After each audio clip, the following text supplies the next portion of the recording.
Kita ngerasa itu jadi sebuah excuse yang udah nggak masuk akal untuk nggak ngoleksi karya kertas gitu.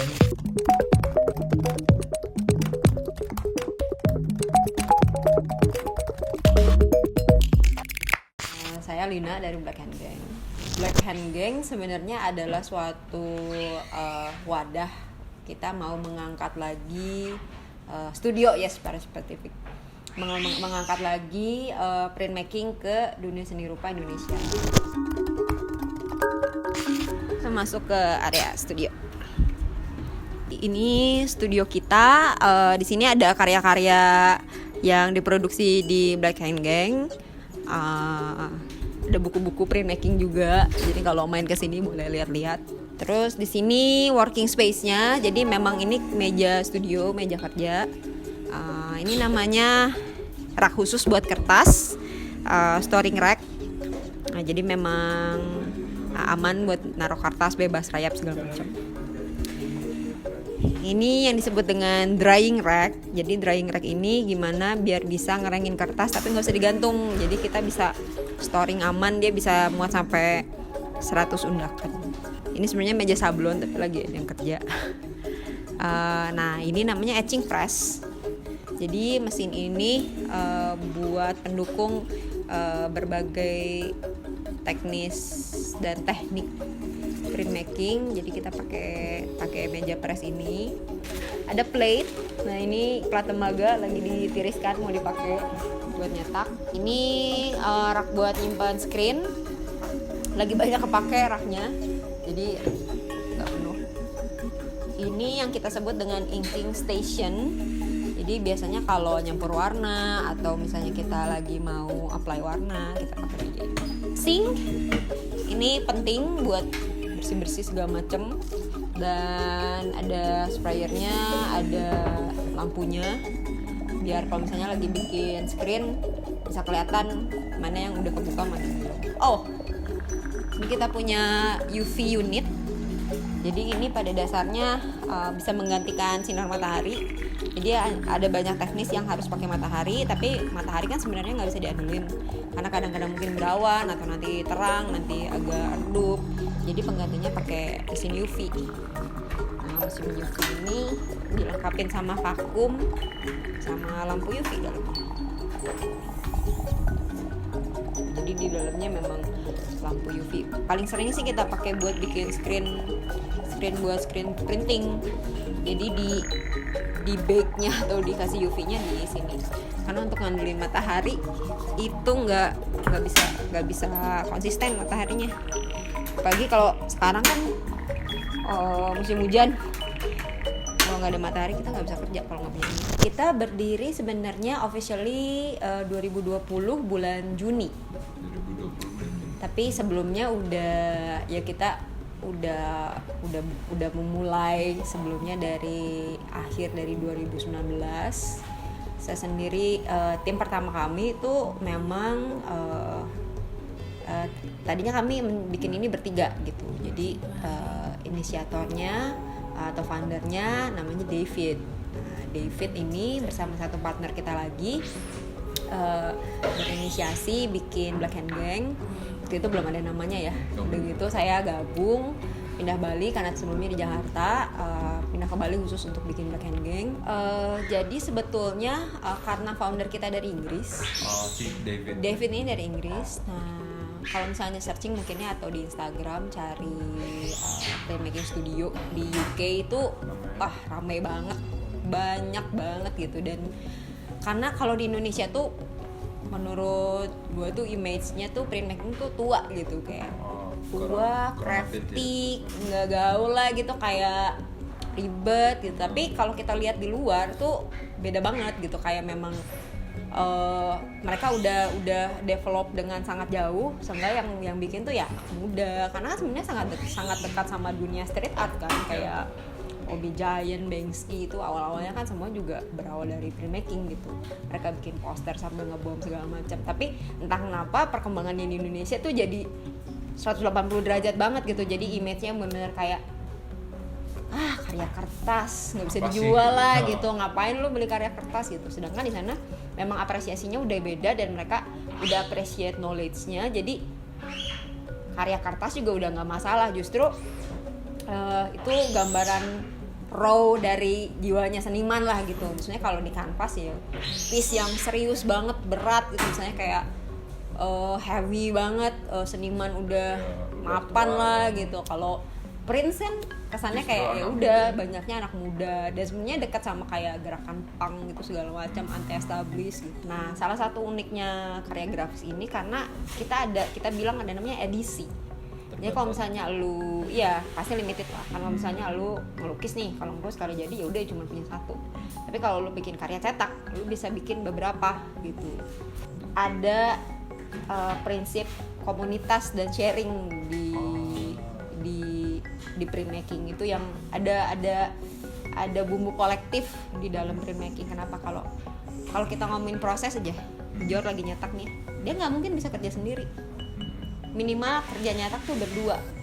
Nah, makanya di Indonesia ini banyak kolektif printmakers, tapi bukan, kalau kita kan bentuknya PT gitu ya, maksudnya we running the business gitu. Kalau misalnya kolektif tuh mereka ya udah lo sama teman-teman lo punya studio bareng-bareng, punya mesin bareng, kita ngerjain bareng, bukan untuk komersil gitu. Bahkan sampai ke karyanya sense of kolektif tuh masih ada. Misalnya lo bikin cetakan 10 itu lu bisa punya, teman lu bisa punya, tetangga lu bisa punya, orang-orang tertentu. Dan misalnya kita udah bikin 10 nih, cetakannya dimusnahin. Oh, gitu. Kan bisa dicetak lagi dengan etika, nggak boleh sama percis. Misalnya lu bikin beda warna, namanya varian, tapi nggak boleh. Tapi kan kalau misalkan cetakannya dibuat ulang, itu memang nggak bakal sama persis dong, karena kan nggak bisa nyamain yang sebelumnya.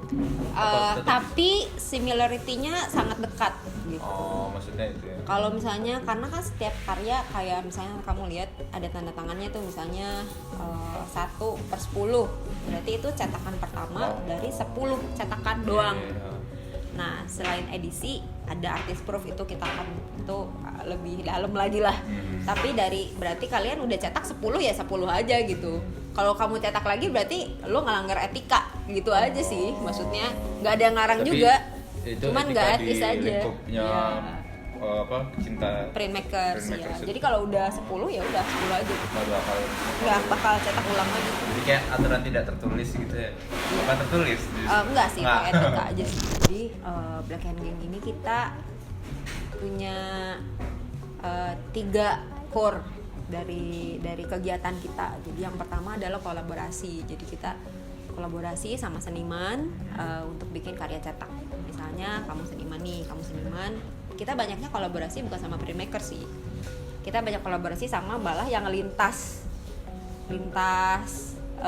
dunia lah, misalnya sama pelukis, sama performance artis, atau sama pematung, karena kita pengen lihat perpaduannya. Kalau disatuin nih jadinya seru nih gitu. Kalau ya lu tau lah karyanya printmakers ya pasti kayak gini. Tapi gimana kalau kita pelukis ini kita suruh berprintmaking? Kita pengen lihat jadinya gimana sih gitu. Jadi kita ngundang seniman untuk di sini, misalnya kita bilangnya short residency, kayak 2 minggu atau 1 bulan untuk berkarya di sini.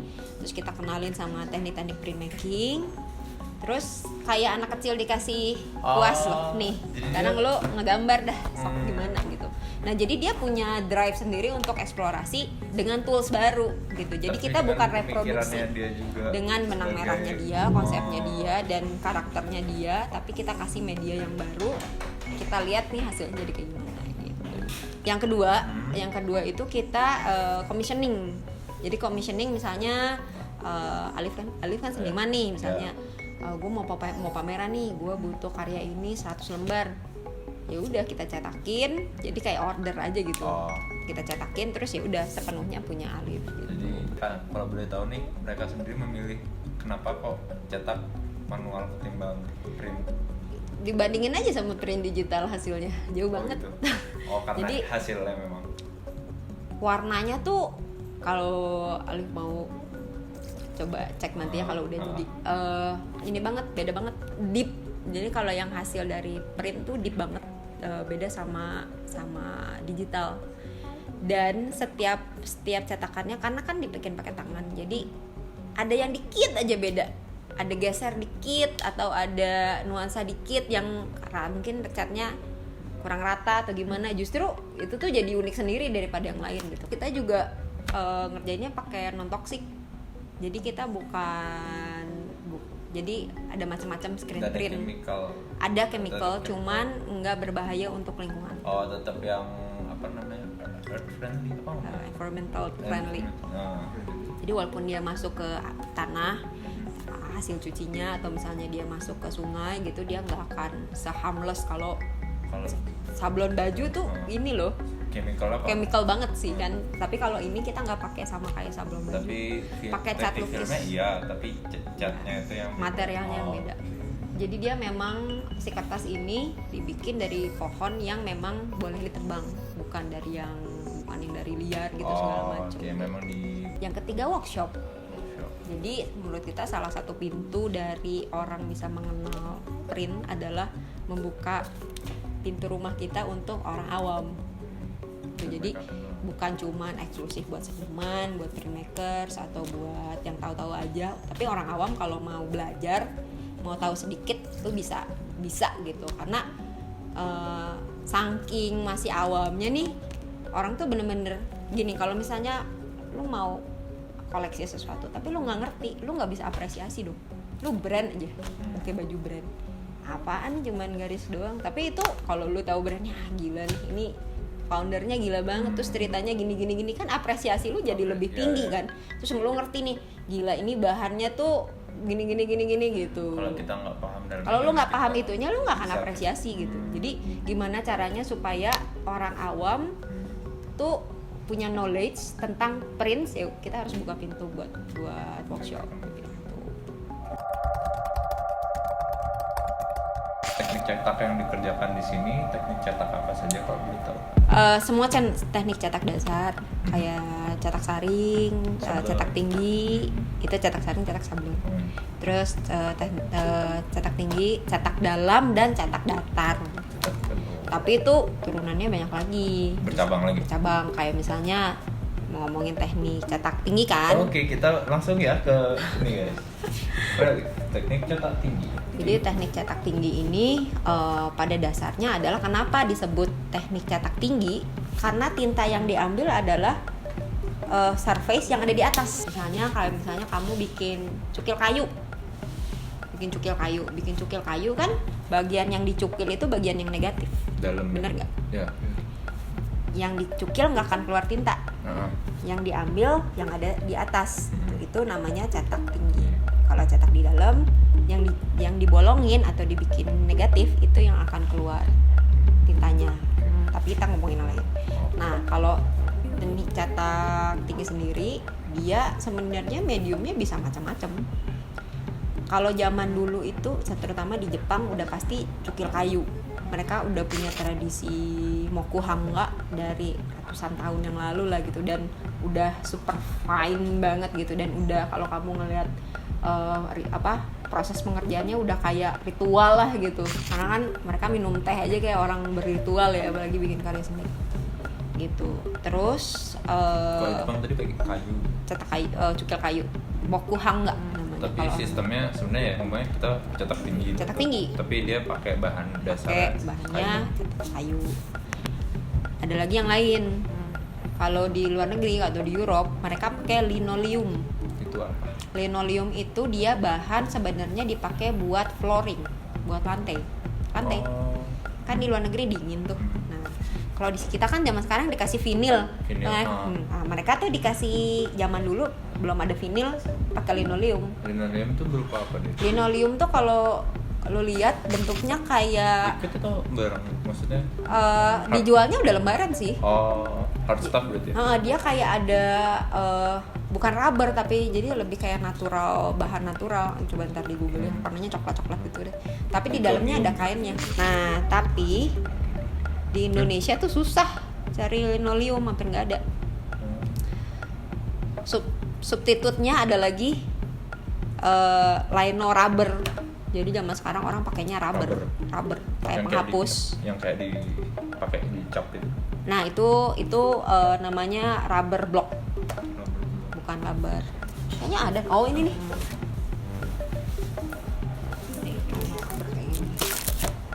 Di Indonesia ada lagi. Hah? Kalau ini masih kemahalan, nih lu beli yang kayak gini. Jadi uniknya di Indonesia nih ya, ini nambahin lagi. Printmaking tuh bahannya susah dan mahal. Loh. Jadi salah satu kendalanya karena cuman 2 solusinya, lu cari substitute yang mirip dan bisa diotak-atik, atau lu beli di luar negeri. Paling dekat beli di Singapura. Kita kalau beli bahan yang nggak ada di sini kepaksa beli di Singapura. Bahan-bahan apa aja jangan.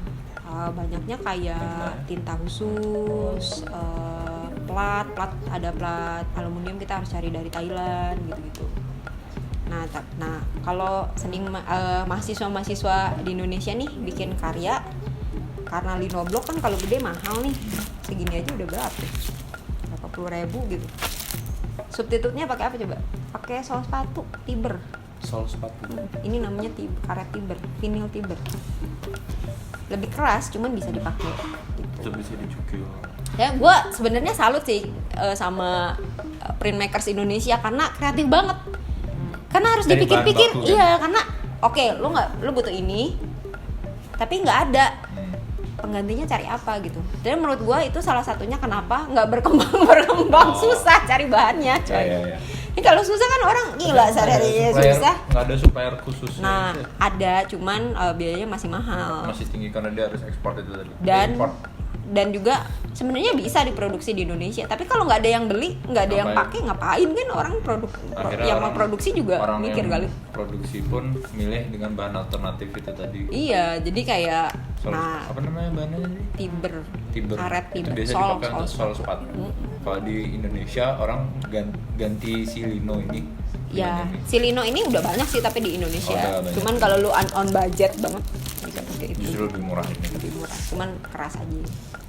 Tapi tetap hasilnya Sama. Oh, Lu nggak ada. pakai linoleum juga sama. Lu pakai ini sama lino sama. Gitu. Cuman bedanya karena linoleum tuh nggak berubah bentuk, bukan berubah bentuk, sebenarnya apa ya? Gue ada bahasa melenyon, nggak tau melenyon nggak sih lu?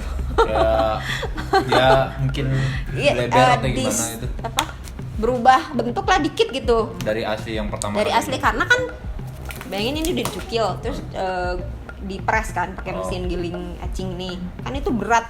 Lama-lama kalau lu bikin cetakan 10 mah aman, lu bikin cetakan 100 sudah berubah bentuk. Dia agak melebar dikit gitu. Ya karena ketekan. Karena kepres terus. Nah, kalau pakai linoleum enggak. Itu Ya, kelebihannya. Itu kelebihannya gitu. Kalau ini menyon. tapi emang kalau misalkan kita ngomongin cetak tinggi dengan size yang segede itu, nanti gue ambil gambarnya ya. Yang segede itu ada yang tetap pakai bahan ini? Ada. Oh, mungkin juga. Seniman Jogja tuh luar biasa. Wah, gila. Seniman Jogja tuh menurut gua semangatnya tinggi, dengan bahan terbatas semangatnya masih tinggi. Bikin karyanya nggak nanggung-nanggung, gede. Terus nggak punya meja etching, dia apa coba? Diinjak bareng-bareng sama temen-temennya. Tapi rata?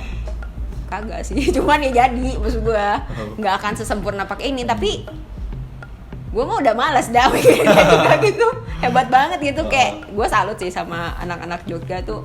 Tapi kalau ngomongin balik lagi ke printmaking, komunitas print di Jogja hidup gitu. Banyak gitu, pelakunya banyak, kalau kolektifnya banyak. Kelompok-kelompok yang ada taring padi, taring padi.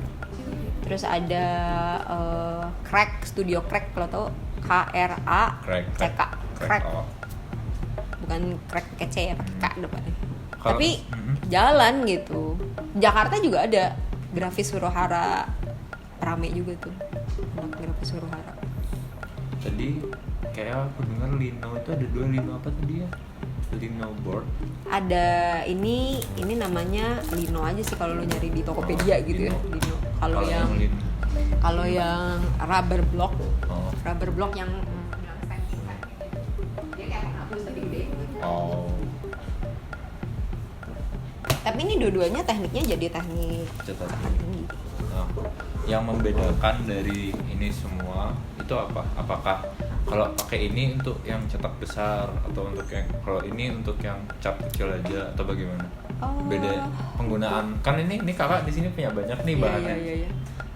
Sebenarnya ya kalau ini tuh biasanya dipakai sama orang craft misalnya lu bikin scrapbook gitu loh kan, jadi yang lebih lebih crafty gimana sih, tahu? DIY gitu. Iya, DIY dia bikin album, bikin foto, kayak bikin scrapbook. Bukan untuk ini orang produksi. Dan gedenya paling gede ya segini gitu. Tapi ini lebih enak, ini empuk banget. Jadi kalau anak-anak juga bisa pakai. Kalau lebih gampang. Nge-carve-nya tuh lebih empuk, kayak penghapus aja gitu. Kalau ini lumayan lebih keras dan harus punya kontrol. Karena kalau kan ini nggak dalam-dalam amat nih, paling berapa mili sih, setengah senti palingan. Kalau bolong lah. Kalau ini kan enggak gitu. Iya, itu lebih tinggi. Ini easier lah, maksudnya ini lebih gampang digunakan. Cuman nggak ada yang gede, udah maksimum ya segede gini. Jadi memang kalau untuk produksi besar mau kalau nggak ini ya ini. Itu sih ngomongin kayak kamu dulu ya.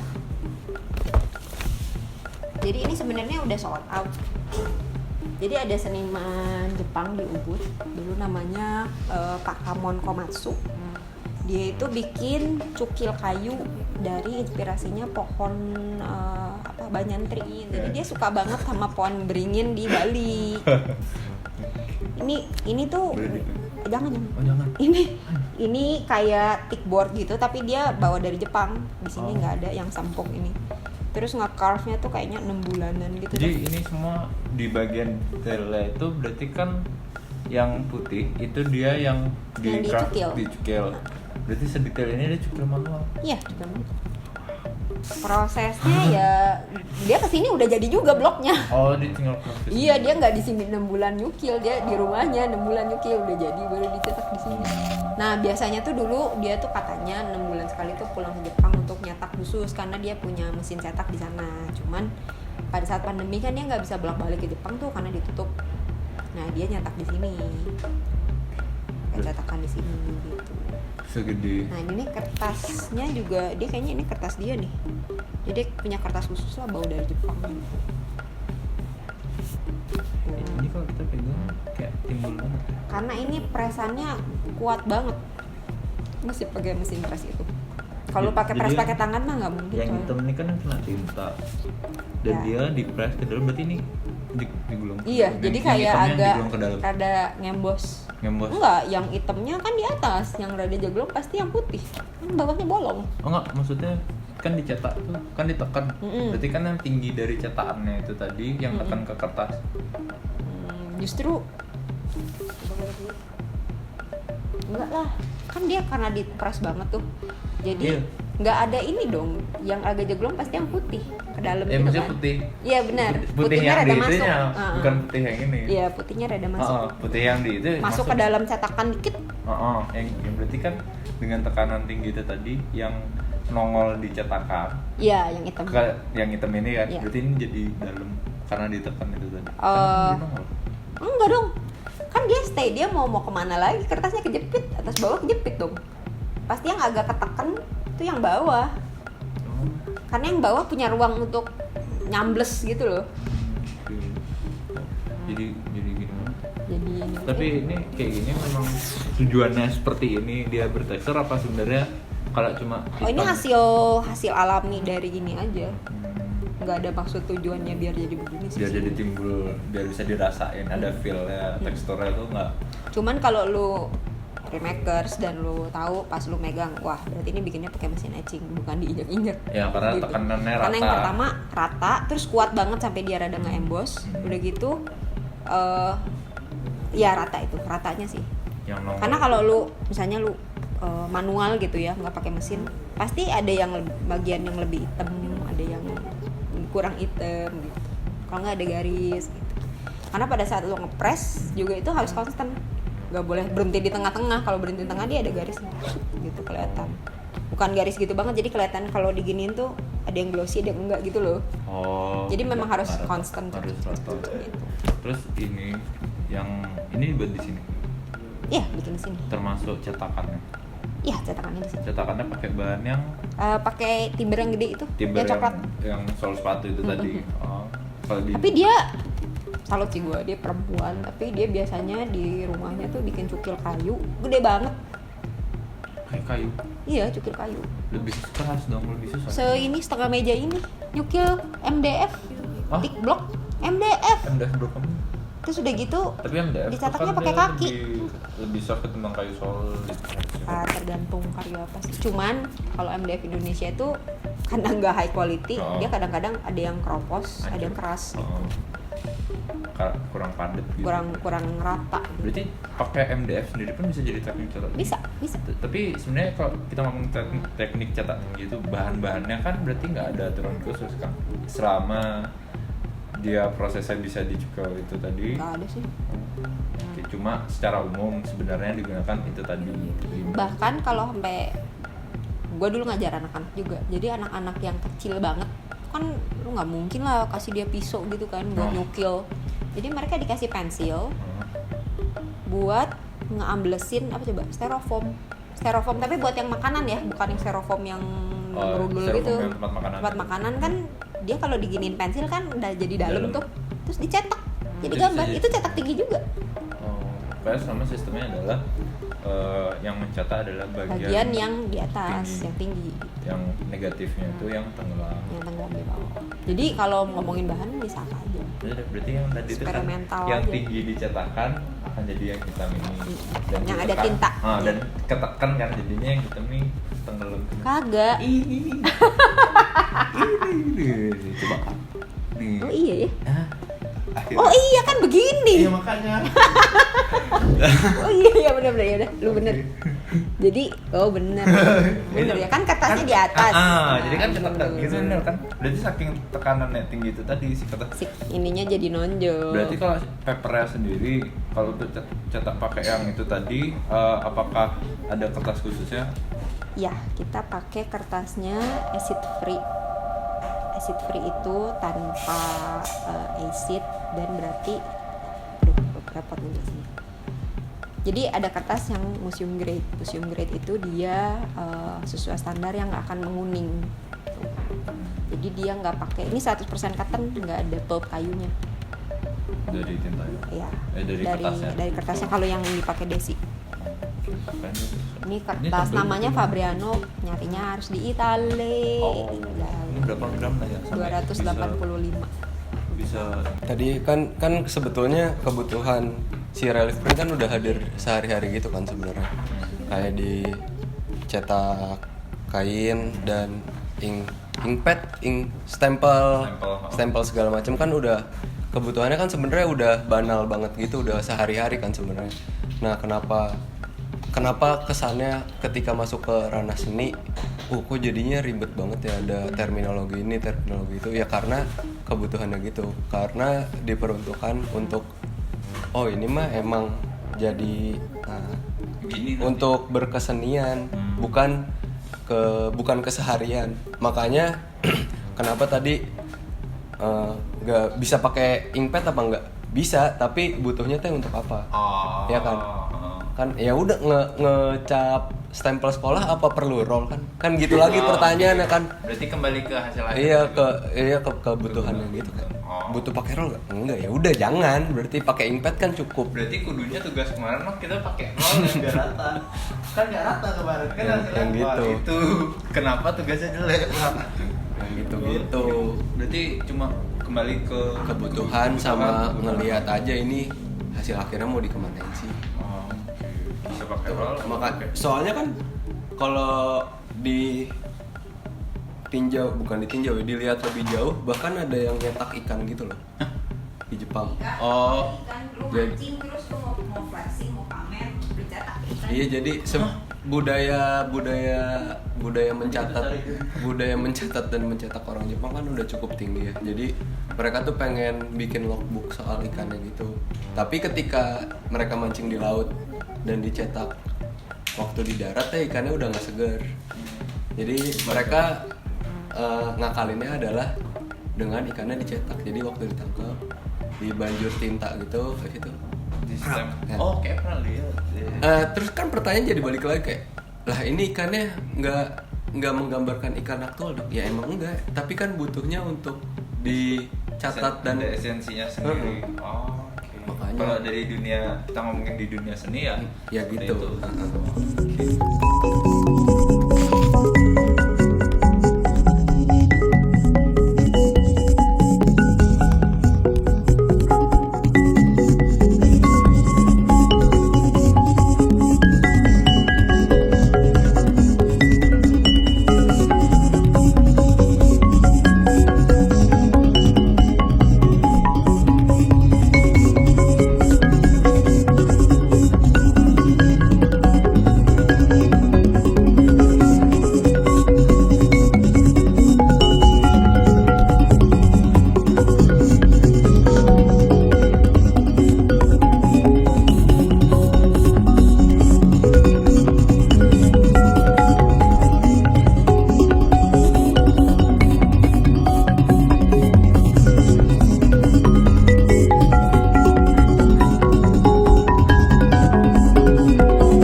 Mungkin kalau untuk teman-teman yang belum mengetahui, berarti itu aja ya, langsung aja ke sini mah gitu aja ya. Kalau pesan gue sih, kalau dibilang harus tahu atau enggak juga sih gitu, karena gue yakin setiap orang ada minatnya masing-masing gitu. Cuman kalau memang berminat, kalau misalnya kalian kan anak DKV nih, alangkah baiknya kalau sebelum lebih dalam lagi ke digital, yang manual tuh minimal baca lah gitu.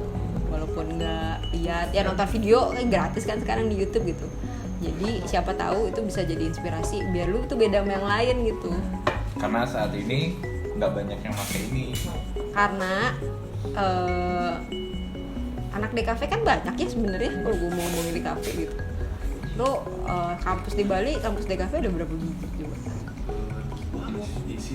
Oh nggak banyak, bagus Nggak itu. banyak. Kalau di Bandung nih ya, Banyak ya nggak, jangan. setahun aja lu. Tapi kan ini ngomongin Indonesia ya, lu mau Iya. orang Bandung mau ke Bali juga gampang sekarang gitu. Iya. Jadi misalnya kampus di Bandung katakanlah 5 kampus DKV. Setiap tahun dia ngelulusin 200 orang setiap tahun. Emang sih nggak semuanya bagus karyanya, tapi berarti saingan lu ketat banget coy. Kalau lu mau jadi terbaik, saingan lu tuh banyak. Jangan cuma jadi terbaik, tapi saran gue jadi unik. Gitu. Jadi yang beda. Jadi beda gitu. Kalau jadi beda lu pasti survive.